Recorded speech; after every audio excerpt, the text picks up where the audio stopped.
Hello students, 2024 সালের প্রথম পর্যায়ক্রমিক মূল্যায়নের জন্য ষষ্ঠ শ্রেণী তথা ক্লাস 6-এর ছাত্রছাত্রীদের জন্য সুস্বাগতম। আমি তোমাদের জন্য এই ভিডিওতে ষষ্ঠ শ্রেণীর ভূগোলের একটি স্কুলের প্রশ্নপত্রের সেট তুলে ধরছি এবং প্রশ্নপত্রের উত্তরগুলো নিয়েও আলোচনা করছি। তার আগে তোমাদের কাছে অনুরোধ, তোমরা ভিডিওটি পুরোটা দেখো এবং ভিডিওটি কেমন লাগলো কমেন্ট করে জানিও এবং একটা লাইক দাও ভিডিওটিতে এবং শেয়ার করো তোমার একই ক্লাসে বন্ধু বান্ধবীদের মধ্যে। আলোচনা শুরু করছি। একের দাগে সঠিক উত্তরটি নিচে দাগ দাও। 1 × 3 = 3, অর্থাৎ প্রতিটি প্রশ্নের মান 1। কয়ের দাগে ইংরাজি এম অক্ষরের মতো দেখতে নক্ষত্রমণ্ডলটি হলো বগমণ্ডল, ক্যাসিওপিয়া, সপ্তর্ষি মণ্ডল। সঠিক উত্তরটি হলো ক্যাসিওপিয়া। ক্ষয়ের দাগে পৃথিবীর নিরক্ষীয় ব্যাস মেরু ব্যাসের তুলনায় 42, 45, 49 কিমি বেশি। সঠিক উত্তরটি হলো 42 কিমি বেশি। কয়ের দাগে মালাবার উপকূলের উপর হ্রদ কয়াল, তাল, দিয়ারা নামে পরিচিত। সঠিক উত্তরটি হলো কয়াল নামে পরিচিত। 2 দাগের শূন্যস্থান পূরণ করো। কয়ের দাগে ড্যাশ হলো পৃথিবীর তৃতীয় উচ্চতম শৃঙ্গ। উত্তরটি হবে কাঞ্চনজঙ্ঘা। ক্ষয়ের দাগে মহাকাশে যাওয়ার পোশাককে বলে ড্যাশ। উত্তরটি হলো স্পেস স্যুট। গয়ের দাগে মূল মধ্যরেখার ঠিক বিপরীত দিকে ড্যাশ দ্রাঘিমা রেখা অনুসরণ করা হয়েছে। উত্তরটি হলো 180 ডিগ্রি দ্রাঘিমা রেখা অনুসরণ করা হয়েছে। 3 দাগে এক কথায় উত্তর দাও। 1 × 2, অর্থাৎ প্রতিটি প্রশ্নের মান 1। কয়ের দাগে আলো আর অন্ধকারের মাঝের সীমারেখাকে কি বলে? উত্তর ছায়াবৃত্ত। ক্ষয়ের দাগে পৃথিবীর বৃহত্তম নদী মধ্যবর্তী দ্বীপ কোনটি? উত্তর ইলহাদা মারাজো। 4 দাগে সংক্ষেপে উত্তর দাও, যে কোনো দুটি।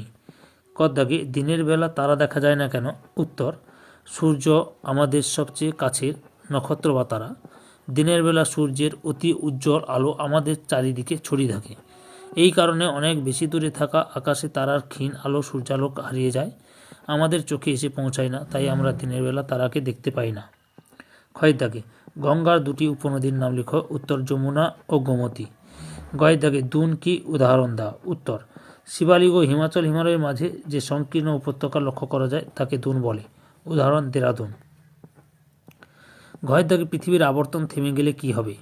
উত্তর পৃথিবীর আবর্তন থেমে গেলে পৃথিবীর যে দিকটি সূর্যের সামনে থাকবে শুধুমাত্র সেই দিকটি সবসময় সূর্যের আলো পাবে, ফলে সেখানে সারা বছর গ্রীষ্মকাল থাকবে এবং অধিক উষ্ণতার জন্য সব কিছু জলে পুড়ে ছাই হয়ে যাবে। অন্যদিকে যে অর্ধাংশে আলো পৌঁছাবে না সেখানে সারা বছর শীতকাল বিরাজ করবে এবং সব কিছু বরফে পরিণত হবে, ফলে জীবকুল সৃষ্টির পরিবেশ না থাকায় জীবকুল ধ্বংস হয়ে ও পৃথিবী অন্যান্য গ্রহের মতো ঊষর হয়ে যাবে। 5 দাগে যে কোনো একটি প্রশ্নের উত্তর দাও। 3 × 1 = 2, 3। এখানে প্রতিটি প্রশ্নের মান 3। কয়ের দাগে পৃথিবী যে গোল তা যুক্তি দিয়ে বোঝাও। উত্তর পৃথিবী যে গোল তার প্রত্যক্ষ প্রমাণ নিয়ে আলোচনা করা হলো।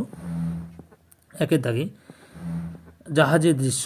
কোনো জাহাজকে সমুদ্রের দিকে যেতে দেখলে প্রথমে পুরো জাহাজটি দেখা যাবে, তারপর ক্রমশ জাহাজটির ডেক, পাল দেখা যাবে, শেষে জাহাজটির মাথা দেখা যাবে এবং তারপর আস্তে আস্তে জাহাজটি অদৃশ্য হয়ে যাবে। এর থেকে প্রমাণিত হয় যে পৃথিবীর আকৃতি গোলাকার। 2 দাগে দিগন্ত রেখা। পৃথিবীর কোনো ফাঁকা জায়গা থেকে দূরের দিকে তাকালে মনে হবে একটি বৃত্তাকার রেখা বরাবর আকাশ এবং পৃথিবীর এক জায়গায় পরস্পর মিলিত হয়েছে, একেবারে দিগন্ত রেখা। পৃথিবী সমতল হলে দিগন্ত রেখা সমতল হতো, এর থেকে প্রমাণিত পৃথিবী গোলাকার বলে দিগন্ত রেখা বৃত্তাকার। 3 দাগে চন্দ্রগ্রহণ। চন্দ্রগ্রহণের সময় চাঁদের উপর পৃথিবীর যে ছায়া পড়ে তার আকৃতি গোলাকার, এর থেকে প্রমাণিত পৃথিবী গোলাকার। ক্ষয়ের দাগে ভারতের নদী গঠিত সমভূমি অঞ্চলের পরিচয় দাও। উত্তর এই সমভূমি ভারতের বৃহত্তম সমভূমি অঞ্চল। অবস্থান উত্তরের হিমালয় পার্বত্য অঞ্চলের পাদদেশ থেকে দক্ষিণে উপদ্বীপীয় মালভূমি অঞ্চলের উত্তর অংশ পর্যন্ত এই সমভূমি বিস্তৃত।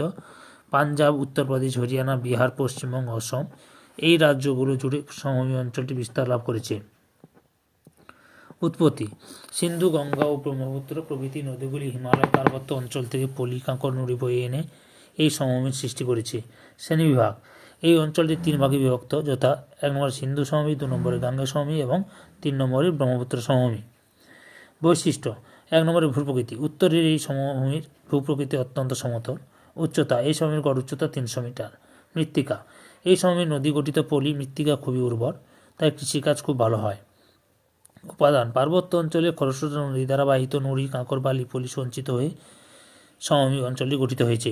পরিবহন সমতল ভূমি হওয়ায় যাতায়াত ব্যবস্থা উন্নত এবং বহু শিল্পের বিকাশ ঘটেছে। জনবসতি। এই সমভূমি অঞ্চল অত্যন্ত জনবহুল। ভিডিওটি পুরোটা দেখার জন্য তোমাদেরকে অসংখ্য ধন্যবাদ।